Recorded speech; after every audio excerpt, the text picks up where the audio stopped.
The yandere tycoon deliberately took off his clothes in the cold weather just to win his beloved's sympathy. Sure enough, the woman immediately turned around to check on him with concern. When the man saw her looking over, he coughed even harder. The woman saw through his little trick at a glance, yet she still unbuttoned her own clothes and walked over. Then she pulled open her garment and told the man to put his hands inside to keep warm. However, the man's gaze involuntarily drifted to places he shouldn't look at. He turned his head shyly, fumbling with his nose and ears with his hands, too embarrassed to reach in. Seeing this, the woman directly took his hand in a bold manner and pressed it against her chest.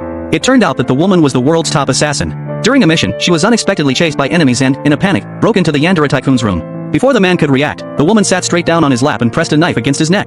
The man, who was seriously ill, couldn't help but cough. Seeing this, the woman had to move the knife away, and then perfunctorily said sorry to him. When the assassins burst in, the woman immediately kissed the man's neck, pretending to be an intimate couple, and snapped angrily, "Where did you rude louts come from? Can't you see we're a couple trying to bond?"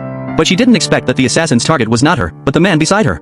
Considering that the man had indirectly saved her earlier, the woman simply took action and took down the two assassins. Afterwards, when the woman was getting ready to leave, the man grabbed her hand and begged her to take him with her. At that moment, the woman seemed to see her past self who had been abandoned. 15 years ago, her father, who thought she was foolish, sent her abroad for treatment. To fill the void, her father immediately adopted a foster daughter. From that point on, she no longer had a place in the family. For the first time, the cold-hearted assassin felt compassion. She helped the seriously ill man up and left with him.